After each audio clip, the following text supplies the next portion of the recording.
저당권 실행 갑니다. 첫 번째, 저당권자 우선 변제권이 있는데 이것과 관련된 판례가 2번이에요. 별 하나급. 자, 별 하나급. 가압류 등기가 먼저 박혀 있네요. 자, 가압류 등기는 누가 박냐면은 일반 채권자가 박아요. 갑한테 돈 빌린 일반 채권자 A가 가압류 등기를 박았어요. 돈 안 갚으니까. 그런데 가압류 등기가 박힌 후 저당권 은행이 저당권 박았어요. 자, 경매로 날아갑니다. 저당권자는 1번과 같이 다른 채권자를 제껴버릴 우선 변제권이 있지만 이 일반 채권자는 못 제껴요. 이유, 가압류 등기를 박아버려서 그래요. 따라서 이 저당권자는 선순위 가압류 채권자의 우선해서 변제받을 수는 없다로 끝나야 돼요. 비록 저당권자지만 얘는 가압류 등기 박은 놈은 일반 채권자죠. 그래도 못 제껴. 왜? 이놈이 가압류 등기를 박아놨어 그래요. 그래서 가압류 등기가 박히면 저당권자는 이놈 못 제낀다. 못 제낀다. 별 하나급. 자, 이제 2번. 저당권과 용익권과의 관계. 1번. 별 하나. 경매로 인한 매각으로 모든 저당권은 소멸. 따라서 기억 문장으로 나오죠. 후순위 저당권 실행으로 매각됐어요. 후바가 쳤죠. 선바도 같이 소멸. 왜? 모든 저당권은 경매가 되면 다 소멸하니까. 2번 별 하나. 그러면 저용전데 이 저당권과 제3자 전세권과 같은 대항력 있는 임차권 같은 용익권과 우회는 어떻게 정하느냐. 먼저 성립한 놈이 이긴다. 그래서 저당권과 용익권의 성립 선후, 즉 등기 선후, 대항력 갖춘 그 선후에 따라 결정됩니다. 이때 누구 기준으로 하느냐? 경매 친놈 기준이 아니라 최선순위 1번 저당권 기준으로 그 밑으로 다 소멸시켜버려요. 그래서 저용저가 나오는 거 이것 때문에. 자, 갑니다. 1번 용익권이 먼저 성립했다. 자, 1번 동그라미 1번 별 하나 하시고, 자, 읽고 풀어가야 돼요. 저당권보다 먼저 설정된 지상권. 아하, 내가 먼저군. 용익권이 내가 돼야 돼요. 나는 먼저니까 선바니까 경매로 소멸하지 않는다. 선바니까 경락인에게 대항할 수 있다. 이렇게 끝나면 맞는 지문. 자, 2번 별 3개. 저당권보다 먼저 설정된 전세권이야. 아하, 나는 선바구나. 내가 먼저니까. 자, 경매 절차에서 그런데 이 전세권자가 배당 요구를 했네. 선바인데 너 배당 요구했다고? 배당 요구했다면 이 전세권은 경매로 매각으로 소멸한다로 끝나야 돼. 선바인데도 소멸해요. 이유, 배당 요구를 했으니까. 그러면 이걸 이해해야 돼. 선바인데 왜 결론이 이 선바 전세권이 매각으로 소멸하느냐? 배당 요구를 했다는 얘기는 전세금 받고 이사 간다는 얘기예요. 전세금 주세요. 이게 배당 요구예요. 지 전세금. 따라서 이거 전세금 받고 이사 가기 때문에 선바 전세권이라도 소멸시켜버려요. 경매로. 이해하셔야 돼. 이해하셔야 돼. 그래서 너는 비록 선바 전세권자지만 배당 요구한 거야. 아하, 배당 요구했다는 얘기는 너 전세금 받고 중간에 이사 간다는 얘기구나. 따라서 네 전세권은 매각으로 소멸하면 맞는 지문이 된다는 얘기. 그 다음 3번. 저당권 설정 당시 대항력 있는 임차인은 경락인에게 지임차권으로 들이댈 수 있다예요. 자, 왜 그러느냐? 이놈이 선반지 후반지를 내가 찾아내야 돼. 저당권 박을 때 대항력 있는 임차인이 있다는 얘기예요. 그 후에 임차인이 태어났다는 얘기요. 저당권 설정 당시 대항력 있는 임차인이 있다는 얘기요. 그러니까 임차인이 선바예요. 이 문장을 잘 읽어야 돼. 설정 당시 임차인이 있었다는 얘기야. 대항력 있는 놈이. 그러니까 얘가 선바야. 선바니까 들이댈 수 있다. 얘가 선바라는 걸 빨리 파악해야 돼요. 이게 실제 우리 기출 지문이에요. 그러면 맞는 지문이겠죠? 자, 이제 2번 갑니다. 1번 저당권보다 나중에 설정된 지상전세 임차인이래요. 그러면 나는 후바지. 후바니까 소멸. 후바니까 대항할 수 없다예요. 됐고 2번 왕별. 1번 저당권 대항력 있는 임차인, 2번 저당권 유치권, 저용, 저유예요. 저용, 저유 빨리 발견하시고. 자, 항상 누가 경매 쳐요? 2번 저당권자 이놈이 경매 쳐요. 우리 시험은 판례가 이거기 때문에. 자, 2번한테는 내가 이겨 임차인이. 하지만 이미 나는 저용 후바야. 2번한테 이길지언정 나는 결국 호흡바야. 저 용이니까. 따라서 호흡바니까 경매로 소멸. 호흡바니까 나는 경락인에게 대항할 수 없다로 끝난다. 얘가 정답 지문이에요. 그래서 호흡바니까 대항할 수 없다로 끝나야 돼. 자, 기억. 왕별. 하지만 유치권은 최후 맨 밑에 있지만 절대 매각으로 소멸하지 않고 경락인에 대항할 수 있다. 소멸하지 않아요. 이게 나와요. 유치권은 이 경우 소멸하지 않는다로 끝나야 돼. 그래서 저용 저까지만 소멸하고 유치권은 소멸하지 않아요. 소멸하지 않으니까 경락인에게 유치권자는 대항할 수 있다로 끝나야지. 그래서 2번 기억이 왕별이에요. 왕별. 2번 저용저가 5번 나와서 5번. 여기서 나오고 주택임대차 보호법 사례 문제로 한 문제짜리 나와요. 난이도 상이에요. 이거 읽으면서 돌아버려. 사람이 몇 놈이 나온 줄 알아요? 소유자 감 나오죠? 선순위 저당권 을 나오죠? 병 나오죠? 정 나오죠? 유치권자 무까지 나오고 또 감육채권자까지 등장한 적이 있어. 유치권이 안 나올 때는. 그러니까 읽으면서 막 돌아버려. 그건 날짜까지 나와. 언제 대항력 임차인 전입신고하고 인도받고 날짜. 그 후에 2번 저당권 태어나고 중간에 감유 받고 막 읽으면서 돌아버려. 난이도 상이에요. 지문도 어려워. 하지만 정답은 임차 이놈이 바뀌어. 경락인에게 대항할 수 있는지 없는지. 막 배당 누가 먼저 받느냐 막 그것도 나와. 이거 다 흘러가요. 흘러가는 지문이 있고 정답 지문이 있어요. 이건 뭘 물어보느냐. 대항력 임차인이 과연 들이댈 수 있느냐 없느냐 그걸 정답 지문으로 박아요. 그러니까 사례 문제 복잡한 것 같아도 항상 정답 지문은 5개 지문을 다 할 필요가 없어. 중요한 거 알면 에이 몰라 뭔 소리야 해도 정답 지문이 팍 다음 지문에서 발견하게 돼요. 그걸 훈련하셔야 돼요. 단지 겁먹어. 뭐야 돌아버리겠어요. 복잡해. 그림만 그리면 돼. 그림만 순서대로 을병정무 배치만 시키면 돼. 누가 임차인이고 누가 선순이고 누가 후순이고 사람만 배치하면 돼. 읽고 정리가 빨리 들어가야죠. 그러면 호빠니까 들이댈 수 없다 지문 떼야 되고 배당은 순서대로 하니까 1번이 먼저 가져가고 임차인이 보증금 가져가고 두 번째 2번이 또 가져가고 배당 순서 그런 지문도 있거든요. 그러니까 이걸 정확히 중심 잡아놓으면 나중에 그런 거 문제 풀면서 훈련하는 거예요. 훈련. 제가 판례 및 사례 특강을 할 거예요. 7월 첫째 주에. 이번에는 사례 특강까지 같이 해요. 작년까지는 제가 판례 특강만 했는데 이맘때쯤 사례 문제를 해줘야겠더라고. 사례 특강이 별도로 없어요. 그런 사례 특강만 별도로 하루 특강하는 학원이 없어. 요즘 없어졌어 그게. 근데 사례 문제가 우리 민법에서 12문제에서 14문제까지 나와요. 전형적인 사례 문제들. 그거 제가 정리하니까 한 27개가 나오더라고. 그 중에 12개, 14개 나와요. 그래서 사례 문제를 어떻게 푸느냐. 그 다음 우리 시험에서 사례 지문이 빤하거든요. 그 지문 좀 많을 뿐이지. 그거 훈련하면 돼. 그것만 달달달달 하면 사례 문제 나와도 절대 거기서 벗어나지 않아요. 그거 달달달해요. 그 중에서 이제 중요한 지문이 있고 흘러가는 지문이 있겠죠. 그런 걸 알 수가 있어. 그래서 올해는 판례 특강만 하지 않고 사례까지 해결할 수 있는 걸 제가 합친 거지. 판례 및 사례 특강. 그래서 사실은 판례보다 저는 사례 특강을 더 중점으로 할 거예요. 왜? 판례는 중요한 것만 반드시 알아야 될 거. 그거 싹 정리했고 그다음에 사례 문제 푸는 요령. 사례 문제 우리 30년 동안 나온 기출 지문 중요한 거 다 박았어요. 그래서 7월 첫째 주인가 공고 이제 곧 뜰 거예요. 다음 주나 알고 계세요? 많은 참여 부탁해요. 저는 6월 말 모의고사 보기 전에 잡혔으면 싶었는데 그러면 모의고사 점수가 4개에서 8개 올라 버려요. 그 하루 특강 들으면. 왜 그런지 알아요? 총칙부터 특별법까지 모든 중요한 판례 싹 정리했죠. 거기서 정답 지문 뜰 거고 사례 문제 딱 정리했죠. 그러면 사례 문제가 푸는 요령이 생기거든. 거기 안 벗어나니까. 그랬는데 날짜가 안 잡혀. 6월 달에. 그래서 이번 모의고사 보시고 7월 초에 들으시고 7월 말 모의고사 한번 봐보세요. 그러면 아무래도 점수가 이제 오를 거예요. 그거 계속 공부할 거니까. 일요일 날 해야지.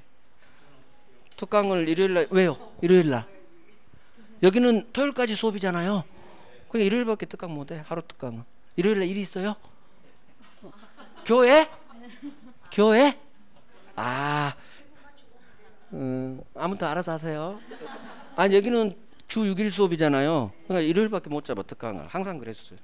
6일째 하는 학원이 있고 주 5일 하는 학원이 있거든요. 주 5일 하는 학원은 제가 이제 토요일 날 특강해요. 근데 은평은 6일째잖아. 그러면 특강은 하루 특강은 일요일밖에 못 해. 그래서 항상 일요일 날 했어요. 하루 빠지셔 교회. 여기 와서 기도 한번 하시고 올해 합격하는 게 하나님을 위해 좋은 거예요. 자 갑니다. 그래서 이런 게 전형적인 사례 문제로 나오는 거 제가 딱 27개 나오더라고. 그래서 그 샥 할 거니까 그거 한번 듣고 나면 사례 문제에 대한 겁이 없어져요. 자 이제 법정지상권 갑니다. 오른쪽. 법정지상권은 토지 건물 소유자 동일하다가 달라지겠죠. 건물 소유자에게 지상권을 주죠. 자, 이 법정지상권 저당권에서 법조문이 있어. 그게 1번이에요. 별 하나. 저당물 경매로, 즉 저당권자가 실행한 경매로 토지 건물 소유자가 각각 동일하다가 A값 또는 가불로 어찌됐든 달라져요. 그래서 토지 건물이 달라졌죠. 그럴 때 토지 소유자는 건물 소유자에 대해서 지상권을 설정한 걸로 본다. 그래서 토지 소유자가 건물 소유자의 지상권 설정을 본다. 이 지상권 설정을 본다 한순간 이건 법정지상권 조문이구나 생각하시면 돼요. 근데 저당물 경매죠. 아하, 저당권에서 나오는 법정지상권이구나. 매매 또는 강제 경매로 달라지면 관습상 법정지상권. 이런 식으로 파가시면 돼요.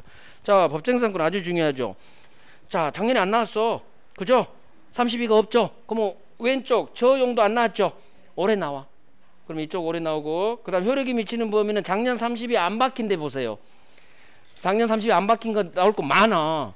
그러니까 항상 제 교재 보는 요령은 32가 안 박힌데 별 3개 왕별을 반드시 하시라는 얘기예요. 그러면 올해 80% 떠요. 진짜요. 이제까지 그랬으니까.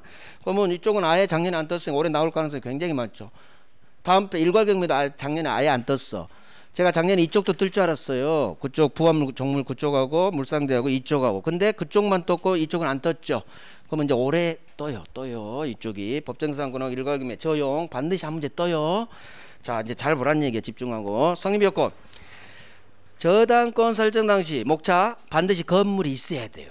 저당권 칠 때 은행 눈에 보여야 된다. 이 건물이. 두 번째 2번 설정 당시 기준으로 토지 건물 소유자가 갑으로 동일할 것. 자 첫 번째 요건이 훨씬 중요해요. 설정 당시 반드시 건물이 있어야 돼. 자 1번 별 3개. 이 건물이 미등기 건물이든 무허가 건물이든 세트 상관없어요. 보호됩니다. 미등기 무허가 건물은 권리 줍니다. 법정상권 줍니다. 성립한다로 끝나야 돼요. 그 다음에 동그라미 2번 별 하나, 동그라미 3번 별 하나.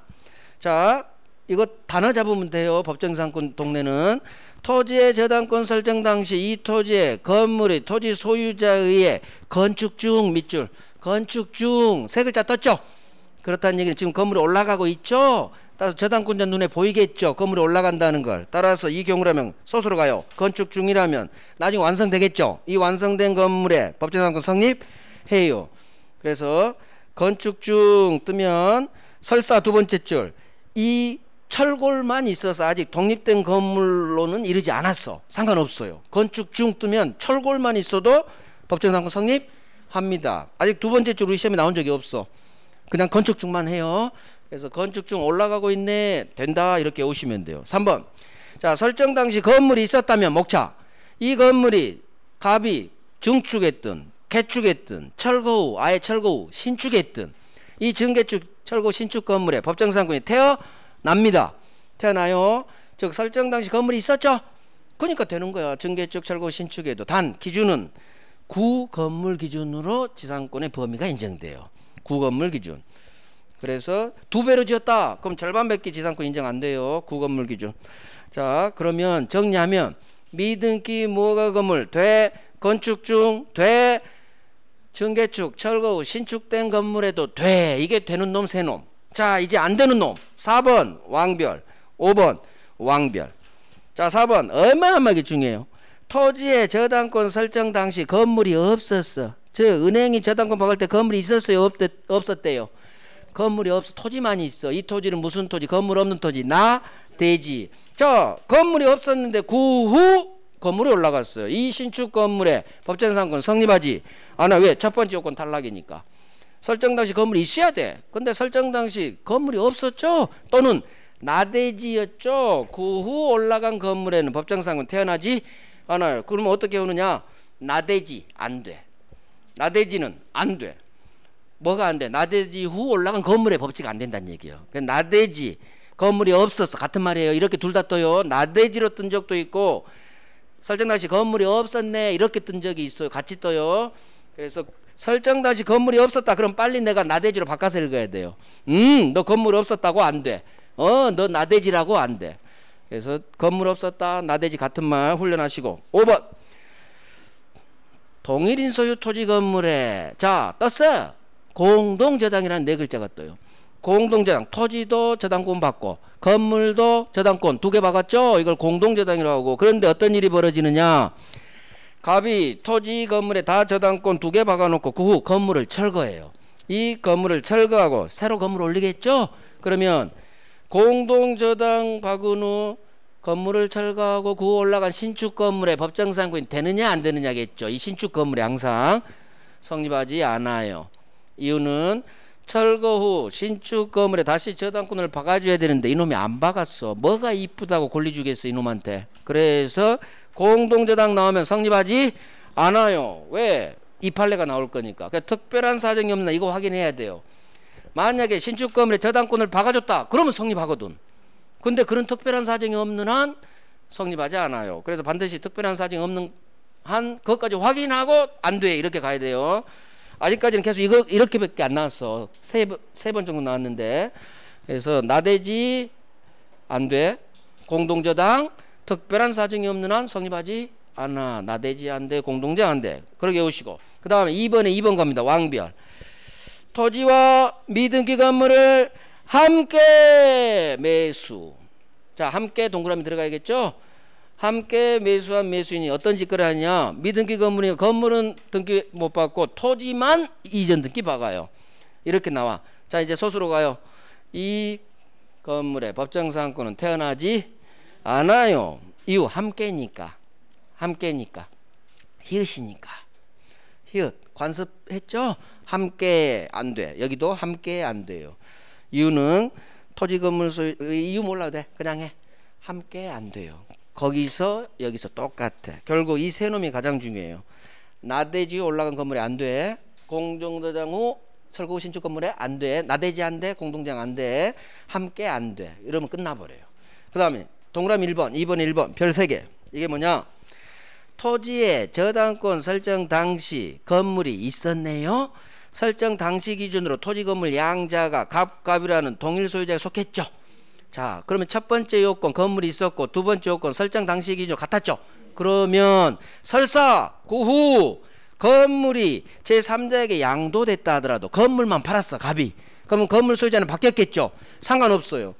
요건 두 개를 다 갖췄기 때문에 설사 건물만 팔려서 제3자에게 양도의 소유자가 건물 소유자가 달라졌다 하더라도 상관없어. 이 건물의 법정상권은 성립합니다.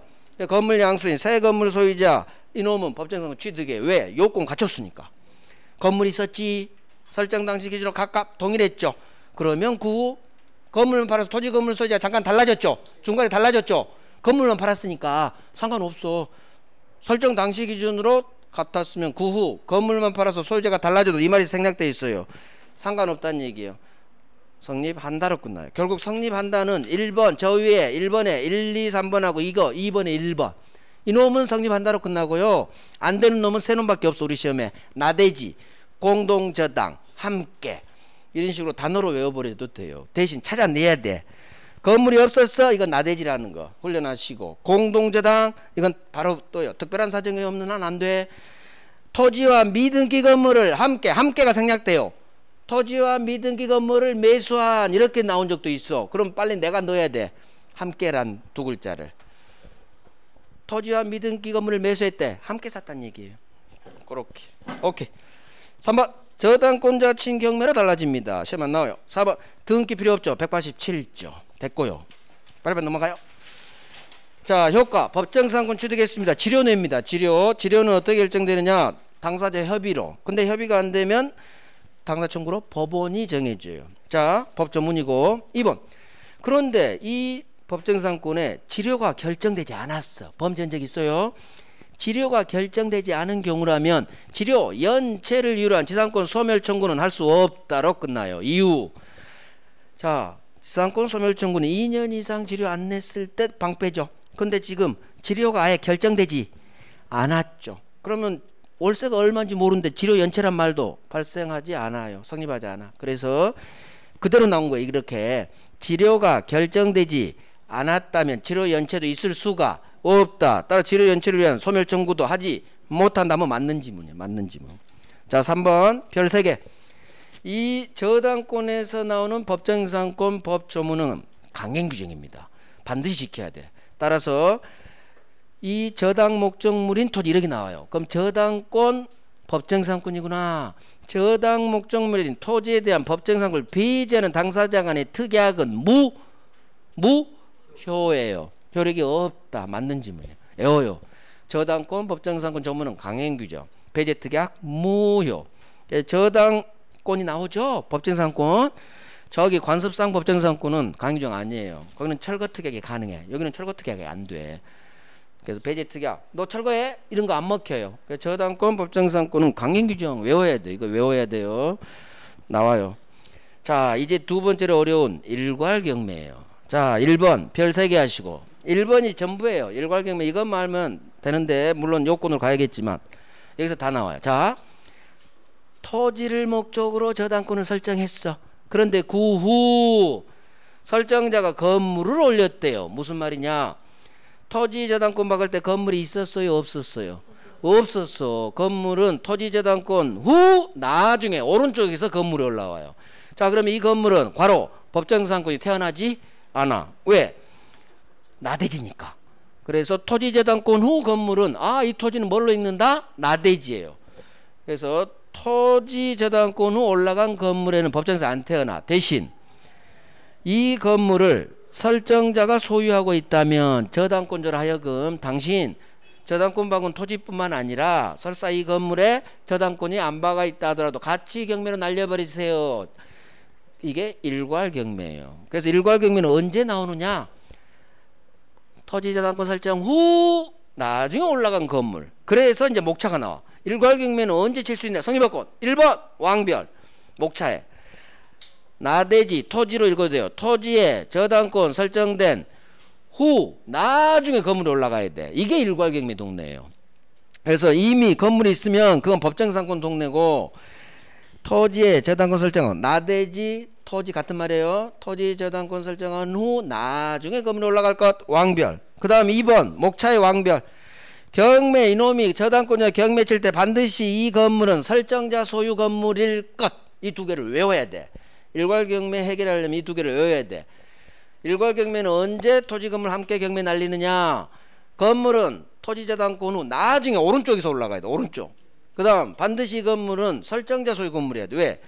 남의 건물이면 어떻게 경매 쳐? 지 채무자 소유 아닌데. 그래서 설정자 소유 건물이니까 그러면 이제 내용 1번 2번들이 다 해결돼요. 자 봅니다. 이 목차 두 개만 외워두면 다 해결돼. 이제 풀어가는 거야. 1번이 목차 그대로예요. 설정 당시 건물이 없어. 그냥 토지 맨땅 나대지였죠. 이 건물은 반드시 일괄경매 치려면 그 후 오른쪽에서 나중에 올라될 것. 목차 똑같고 2번 같이 왕별. 따라서 이 토지의 저당권 설정 당시 건물이 이미 있어. 건물이 이미 있어. 절대 일괄경매 못 쳐요. 건물은 나중에 올라온 건물만 일괄경매 칠 수 있지. 이미 있다고 여기다 밑줄 딱 해. 너는 목차 1번을 외워놔야 2번 해결돼요. 나중에 올라와야 되는데 너는 저당권 칠 때 이미 있네. 너는 법정상권 동네지 우리 동네 아닌데 일괄경매 동네 아닌데 너는 이렇게 이미 있다고 안 돼. 뭐가? 일괄경매. 일괄경매는 토지저당권 설정 후 나중에 올라온 건물만 일괄경매 치는 거예요. 근데 이놈 이미 있죠? 안 돼. 이렇게 이미 있어? 안 돼. 아까 나대지 안 돼하고 똑같아. 여기는 이미 있어? 안 되는데 뭐가 안 되느냐? 일괄경매가 안 돼. 일괄경매가. 자, 그 다음 2번. 여기가 더 쉬워요. 1번이 좀 어려워. 자, 2번은 차라리 쉬워. 1번 나대지 토지 저당권 설정한 후 설정자가 건물 신축해서 소유하고 있죠. 자, 또는 두 번째 지문. 또는 설정자 갑으로부터 이 토지에 대한 사용수익권, 용익권을 설정받은 자. 즉 갑으로부터 지상권 설정해서 갑으로부터 토지를 임대차했어요. 임차인. 자, 지상권자 임차인이 건물 올리죠. 자, 이놈이 건물 올렸어. 근데 그 후 설정자 갑이 이놈으로부터 소유권을 취득했죠. 그럼 중심 잡아요. 이 건물은 토지저당권 설정 후 올라갔고, 두 번째 설정자가 신축 소유니까 설정자 것. 그 다음에 두 번째 지문은 딴 놈 세입자가 건물을 냈지만 결국 설정자가 사버렸죠. 공통점. 이 건물은 다 설정자 소유 건물이에요. 따라서 나중에 올라갔고 설정자 소유 건물이니까 일괄경매 칠수 있다로 끝나요. 별 3개. 1번이 별 3개. 자 2번 왕별. 목차 2번하고 이 동그라미 2번이 왕별이에요. 자 그런데 토지 저당권 설정 후 첫 번째 지문. 이 토지에 대한 용의권자 즉 지상권자 또는 임차인이 신축해서 여전히 소유하고 있어요. 그러면 이거 설정자 소유 아니 세입자 거죠. 남의 건물을 소설가 경매 칠 수는 없다. 얘 갖고 왔냐? 세입자 거야. 두 번째 설정자 갑이 건물은 축조했어. 그런데 그 후 이 건물을 병한테 팔았어. 그래서 경매 칠 때 당시 이 제3자가 이 건물을 소유하고 있어요. 결국 용의권자 소유거나 건물을 팔아서 제3자 소유라면 일괄경매는 할 수가 없지. 지가 아니니까. 설정자가 아니니까. 결국 2번이 잘 나와요. 3자 소유 건물이라면 절대 일괄경매 칠 수 없어. 용의권자도 3자죠. 설정자 갑 아니잖아. 용의권자 지상 임차인 소유라든가 건물을 팔아서 제3자 소유가 됐다면 즉 목차 설정자 소유 건물이 아니라면 지채무자가 아니니까 일괄경매는 할 수 없다요. 결국 이 목차 1번 2번을 외워야 돼. 이걸 외우고 풀어가야 돼요. 2번 2번은. 그래서 훈련하면 돼요. 외워야 살아. 일괄경매는 이거 정리해가지고 그래 토지 저당권 설정한 후 전에 제가 건물 오른쪽에 그랬죠. 그러면 일괄경매 칠 수 있다. 따라서 이미 있다고 안 돼. 설정자 소유되니까 제3자 세입자 거야. 건물을 딴 놈한테 팔았어. 네 거 아니네. 안 돼. 이렇게 정리해버리면 간단해요. 항상 공부는 정리를 잘해야 돼. 정리. 제가 정리해줬죠. 그럼 여러분은 제가 정리한 문건을 계속 반복하는 거야. 반복. 그래서 하면 돼요. 자 효과 여기도 왕별 하나 나와요. 일단 1번 2번은 흘러가요. 자 저당권자는 함께 경매 청구할 수 있는데 2번은 별 하나. 일괄경매 즉 토지 건물 다 경매 칠지 말지는 저당권자의 권리예요. 의무 아니야. 자 저당권자는 토지 건물 둘 다 함께 경매 날려버릴 수도 있고 나는 그냥 내 저당권 밖에 토지만 경매할래. 토지만 경매할 수도 있어요. 얘 자유야. 자유. 별 하나. 3번 왕별. 자 토지에 저당권은 박혀 있지만 건물에는 저당권이 안 박혀 있죠. 따라서 우선 변제권은 토지에만 미쳐요. 건물 매각 대금에 대해서 이놈은 우선 변제 받을 권리는 없어요. 5번 나왔어. 일괄경매에서 가장 많이 넣는 이놈이야. 이놈. 왜? 법 조문이거든. 건물 매각 대금, 건물 경매 대가에서 우선 변제 받을 권리는 없어요. 이유를 알아야 돼. 건물에는 저당권이 안 박혀 있어. 그러니까 우선 변제는 저당권 박에는 토지에서만 받는 거야. 토지에서만. 건물에서는 경매만 칠 수 있지 다른 놈을 제낄 우선 변제권은 없다. 이유 저당권이 안 박혀 있어. 건물은. 그래서 일괄경매는 나오면 난이도 상이에요. 일괄경매 진짜 정확히 외우지 않으면 읽으면서 돌아버려. 아이고 뭔 소리야. 막 포기하지 뭐.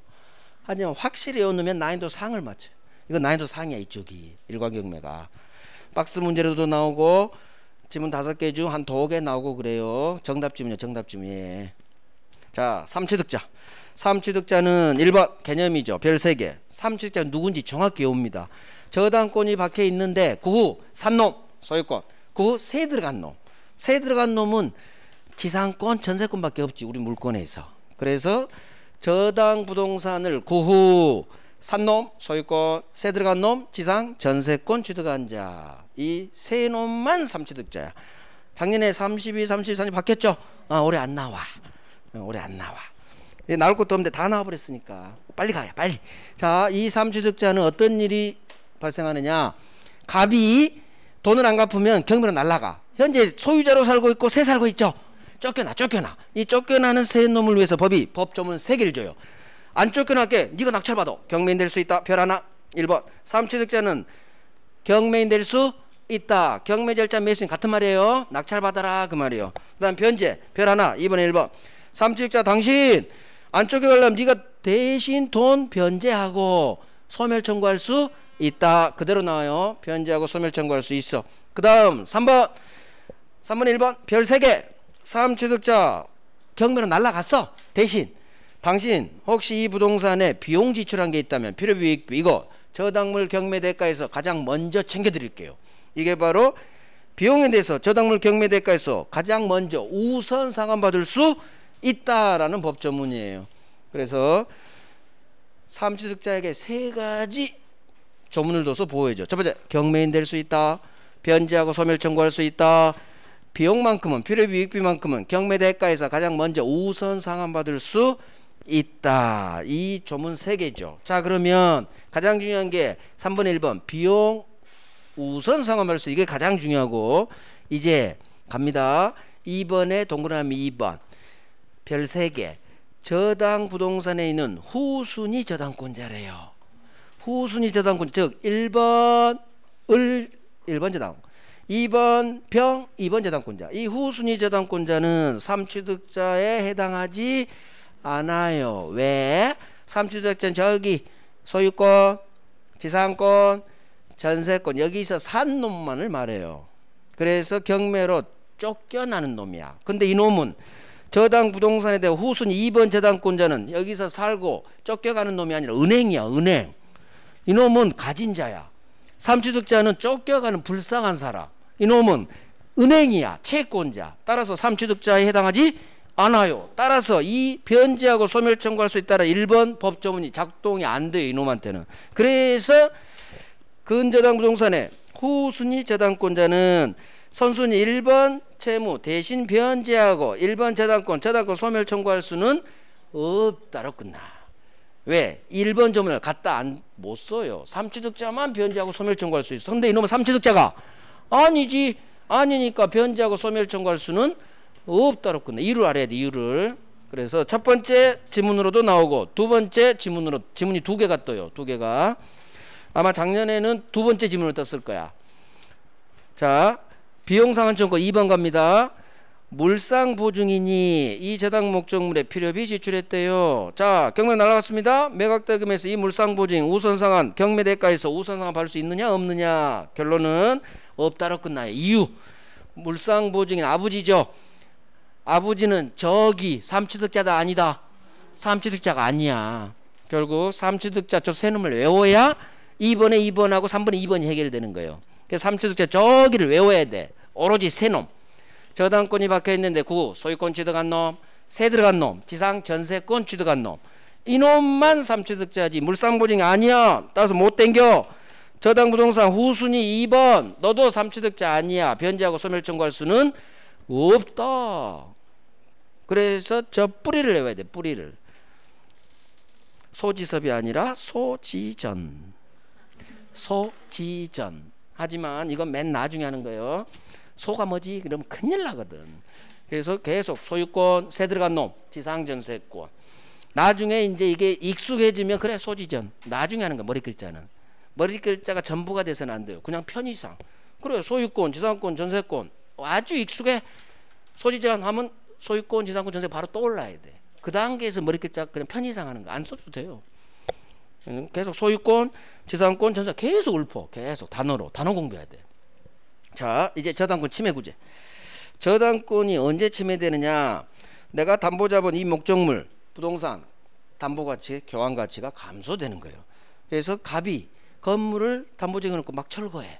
이게 대표적인 저당권 침해예요. 자, 물권이 침해됐으니까 물청이 나오겠죠. 1번 별 3개. 저당권 침해 시 반환청구는 인정되지 않아요. 방해 제거 예방만 인정. 점유하지 않으니까 아주 잘 나와요. 그래서 별 3개죠. 자, 2번 안중해요. 자, 3번 한번 봅니다. 저당물에 이것도 안중해요. 제3자 명의 무효 등기가 막혔대요. 자, 내가 건물을 은행이 을이 담보 잡았는데 이 아파트에 누군가 제3자가 무효 등기 박았대. 자, 이때 저당권자는 야 임마 무효 등기가 말소해 할 수 있느냐 없느냐예요. 결론은 할 수 없어. 이유, 3자 무효 등기는 담보가치 아무런 변화가 없어요. 철거해야 돼. 철거. 3자 무효 등기 받아 은행한테는 아무 침해가 없어. 저당권은 누구한테든 쫓아가거든. 그래서 담보가치 감소가 없어서 이게 침해가 아니에요. 어렵죠? 흘러가요. 너무 어려워서 안 해도 돼요. 2번 3번. 자, 저당물 보충 청구권 2번에 1번 별 하나급. 아직 안 나왔지만 언젠간 나와. 법 조문이라. 자, 설정자 책임이 있는 사유로, 즉 갑이 철거시킨다 생각해봐요. 설정자가 지가 담보지원 건물을 막 철거해. 그래서 저당물 가액이 현재 감소되겠죠. 당연히 철거하면 아파트값 떨어지지. 단독주택 건물이. 자, 이때 저당권자는 가만히 안 있겠지. 야, 너 임마 부셔. 설정자에게 다시 올려. 원상회복 또는 다른 담보 제공에 다른 상당한 담보 제공 청구할 수 있다. 자, 이 법전이 떴다고 해봐. 이해되죠? 그건 맞는 질문이야. 설정자가 지 책임인 네가 가액 감소 너 철거하고 있구나. 그럼 은행은 야 다시 올려. 원상회복 청구할 수 있다. 맞는 질문. 다른 상당한 담보 제공 청구할 수 있다. 맞는 질문. 흘러가겠지. 하나도 안 중요한 질문이니까. 이게 저당물 보충해라. 저당물 보충 청구권이 할 뿐. 여기서 조심할 건 설정자 책임이 있는 사유로 일이 벌어져야 돼요. 따라서 만약에 장난친다면 설정자 책임 없는 사유로, 즉 태풍으로 건물이 무너졌다. 이건 태어나지 못해요. 왜? 설정자 잘못이 아니니까. 그래서 살짝 조심스레 볼 건 설정자 지가 잘못으로 책임이 있는 사유로 이와 같은 일이 벌어져야 담보물 보충하세요 할 수 있다라는 점. 아직 우리 기출이 안 나왔어요. 자, 즉시 변제는 뭐냐? 이거 기한이익 상실 동네요. 안 중요해요. 채무자가 담보를 정한 걸 손상시켜 멸실해. 또 담보 중에 거 안 해. 잘못했죠. 그러면 기한이익 상실 밑줄. 이건 기한이익 상실이야. 그러면 담보를 없애. 그러면 1년 후 갚기로 한 기한이익을 상실시키면 누가? 법이. 이거 법 전문이에요. 우리 조건 기한에서 한번 본 전문이야. 담보 잘못하면 기한이익 상실돼서 바로 갚아야 돼요. 이게 즉시 변제가 뭐예요? 바로 갚아 그거예요. 자, 손해배상 청구권 4번에 1번 별 하나. 그러면 저당권자는 언제 손해가 발생하느냐? 남아있는 잔존가치가 지채권에게 미달될 때 손해가 발생한다고요. 따라서 만약 10억짜리 건물을 담보 제공했어요. 채권은 5억 빌려줬어. 담보대출. 그러면 갑이 건물 철거하죠. 5억까지는 손해가 없어. 절반 철거할 때 5억까지는 손해가 없어. 언제 손해가 발생하냐? 절반 더 철거할 때. 4억으로 남아있는 잔존가치가 지채권에게 보다 더 떨어질 때. 그때 비로소 저당권자는 손해가 발생했다고요. 그대로 훈련해봐요. 저당물에 남아있는 잔존가치가 지채권에게 미달될 때, 그럴 때 비로소 손해가 있다고요. 그래서 이때만 손해배상 청구할 수 있지. 만약에 잔존가치가 아직도 7억이야. 그러면 하지마. 물권적 청구권만 행사할 수 있지 손해배상은 청구할 수가 없어요. 왜? 손해가 없으니까. 그래서 이게 한번 딱 나온 적이 있어. 작년인가 재작년에. 잔존가치가 지채권에 미달된 경우 손해배상 청구할 수 있다고. 됐어요.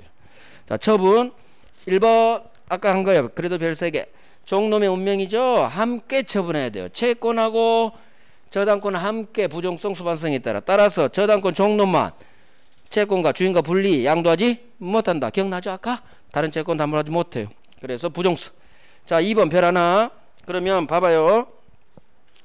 저당권 양도할 때는 부정성에 따라 채권하고 저당권하고 함께 병한테 팔아야 돼. 함께.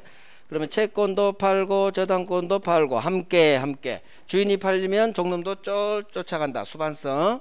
그러면 이 저당권 양도할 때 저당권 양도 계약안 을병만 합의하면 되지. 저당권 양도할 때 채무자까지 같이 3자 간 합의가 있을 필요가 있어요? 없어요? 없지. 저당권 파는 놈은 을병인데. 따라서 2번 판례가 그거예요. 별 하나. 우리 기출 나왔으니까 한번 보면 어렵지 않아. 자, 저당권 양도. 자, 을이병한테 판다고요. 채권도 팔고 저당권도 팔고. 머릿속에 그림이 그려져야 돼.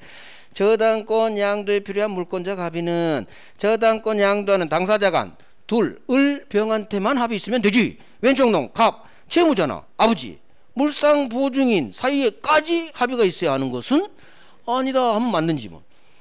채무자까지도 양도할 때 합의가 있어야 된다. X지문이야. 그래서 양도 당사자의 을병만 합의 있으면 되지 채무자하고까지 합의 있을 필요는 없다. 그거예요.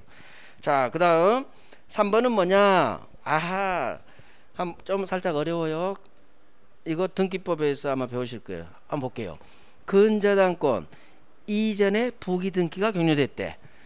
아하, 근저당권 이전에 했다. 을이병한테 팔았나 보군. 자, 그런데 피담보 채무 소멸을 원인으로 한 근저당권 설정 등기 말소 청구 상대방은 을병 중 양수인 병이다. 무슨 얘기냐? 자, 이거 등기법에서 되게 중요해요. 자, 봅니다. 갑을이에요. 얘가 저당권자야. 그런데 이놈이 병한테 저당권을 팔아요. 그러면 근저당권 저당 같아요. 저당권 이전 등기를 박았겠죠. 항상 소유권 아닌 제한물권 이전 등기는 부기 등기 1-1로 저당권이 넘어간 거야. 문제는 얘가 돈을 갚아요. 변제. 그러면 변제했으니까 채권이 소멸하고 저당권은 소멸하겠죠. 그러면 갑은 저당권이 다 소멸했기 때문에 이 등기들은 다 무효등기. 얘는 설정 등기를 받고 있을 거고 얘는 양수인은 부기 등기로 저당권 이전 등기를 받아요. 그러면 말소를 해줘야 되는데 말소를 안 해. 그러면 소유자 갑은 을하고 양도인 을하고 저당권 양수인 병 두 놈 중 누구를 상대로 말소 소송을 들어가야 되느냐 얘기요. 양도인이냐 양수인이냐 누구일까요?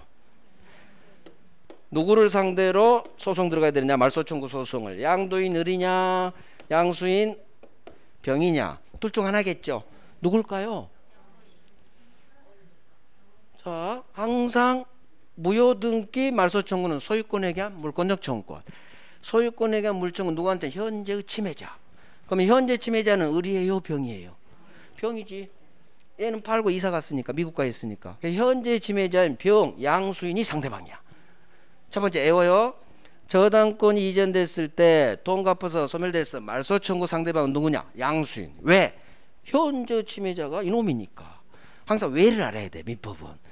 무조건 애우면 안 돼. 왜 양수인이냐? 얘가 현재 침해자니까. 자, 그러면 양수인 상대로 말소하세요 해야 되는데 말소 대상 이전 등기 1-1이에요? 1번 설정 등기예요.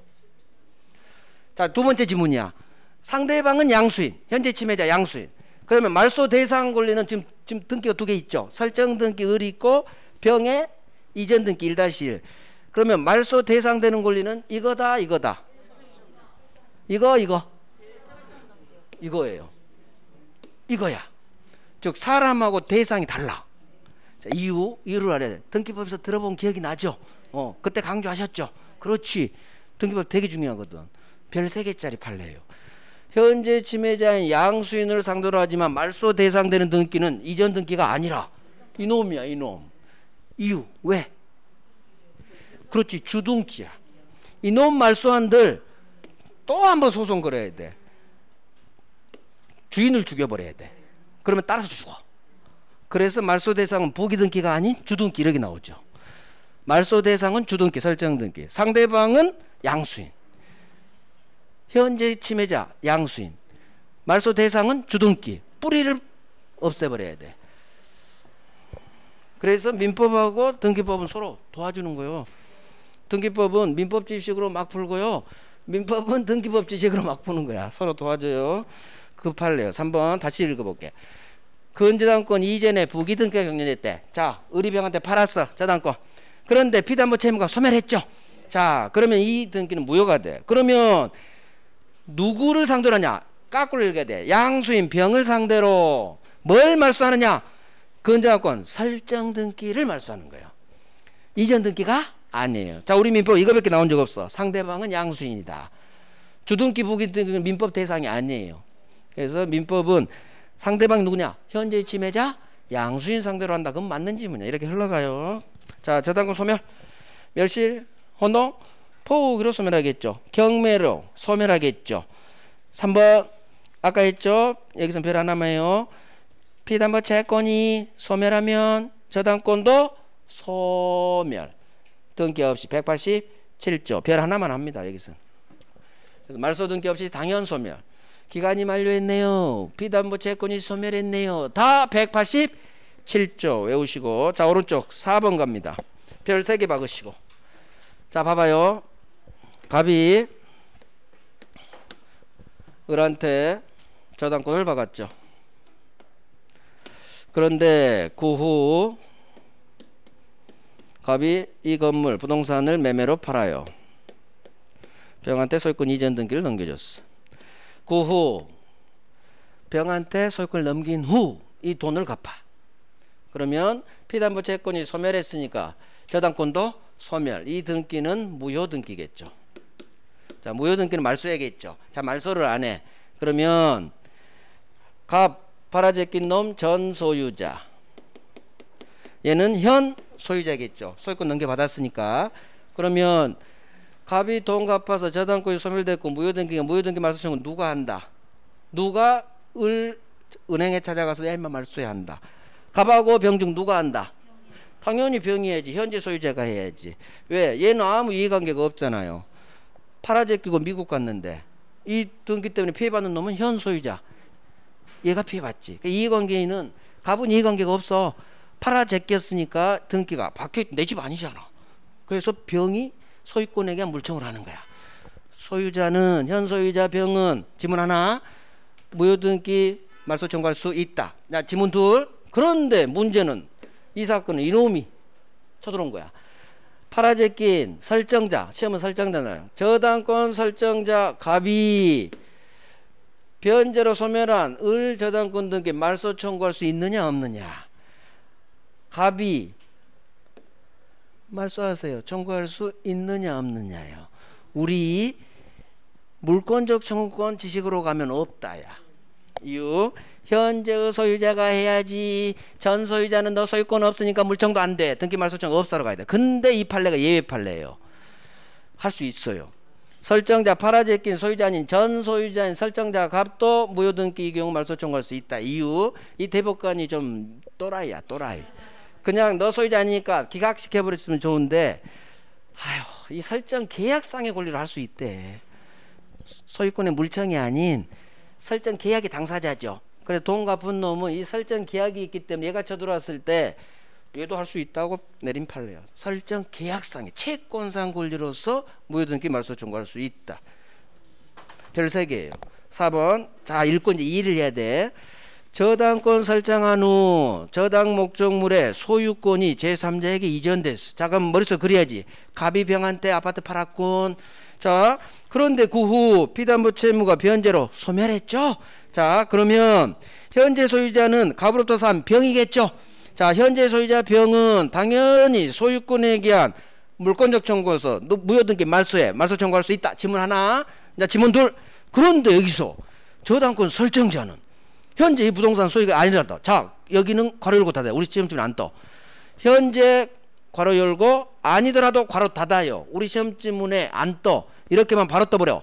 저당권 설정자는 즉 1번 2번 팔아제낀 그거 설명하고 이때 저당권 설정자는 이 경우 마지막 떠버려. 저당권 등기 말소 청구할 수 있느냐 없느냐 이따로 끝나요. 이유는 여기 설정 계약상 거기까지도 괄호 닫아야겠네. 설정 계약상 글도 안 떠. 우리 시험 지문에. 그래서 현재부터 계약상 권리로 거기까지 괄호 열고 닫아요. 이 경우 저당권 설정자 갑을 말해. 갑 적어놔야 돼요. 갑은 이 경우 저당권 말소 청구할 수 있어. 이유 비록 소유자는 아니지만 저당권 설정 계약상의 채권적 권리로서 채권적 청구권으로서 할 수 있어. 물권 소유자로서 하는 게 아니야. 소유권에 대한 물청이 아닌 설정 계약상의 채권이에요. 그래서 그대로 외워요. 4번 현 소유자 병은 당연히 무효등기 말소 청구할 수 있다. 두 번째 줄 이건 쉬워. 그래서 이놈이 나와. 설정자도 할 수 있다. 그대로 떠버려요. 그래서 설정자는 갑이야. 소유자 아니죠. 그래도 할 수 있어. 이유 설정 계약상의 권리로. 소유자 아니지만 설정 계약상. 이게 이유예요. 괄호 열고 닫아요. 우리 시험 중에 안 떠. 민법은 친절하지가 않아. 막 들이대버려. 그러면 내가 막 머리 계산해야 돼. 이유를. 그렇지. 너는 소유자는 아니지만 우리 대법원이 미친 대법관이 우리를 힘들게 하려고 이런 판례를 냈어. 설정 계약상의 권리로 할 수 있다고. 설정 계약상의 권리로. 됐어요. 자 5번 범죄 흔적이 있어요. 저당권의 피담보 채권이 소멸한 후 말소 등기 전에 피담보 채권의 전부 명령을 받아 저당권 이전 등기를 격려했네요. 자 이자는 저당권을 취득할 수 있느냐 없느냐야. 뭔 소리야. 뭔 소리인지 하나도 모르겠죠. 하지만 문제 맞출 수 있어. 찍어봐요. 범죄 흔적. 그렇지. 피담보 채권이 소멸했죠. 그러면 이전 등기 박은들 어쩌자는 얘기야. 이미 채권이 소멸해서 저당권이 없는데 따라서 이놈은 취득할 수 없다. 아하 맞는 지문이겠군. 이렇게 찍는 거야. 채권이 소멸하면 저당권도 소멸. 따라서 전분명이 있다는 건 몰라도요. 저당권 이전 등기 박았다 하더라도 저당권이 없는데 뭔 넘어오겠어. 소멸했기 때문에. 그래서 이놈은 이전 등기 박은 자는 저당권 취득할 수 없다 하면 맞는 지문이에요. 그래서 이해하고 너는 소멸했구나. 채권이 소멸하면 저당권도 소멸하겠구나. 그런데 저당권 이전득이 박았다고? 저당권이 없는데 뭔 이전되겠어. 취득할 수 없다. 맞는지 뭐. 됐어. 10분간 쉬고.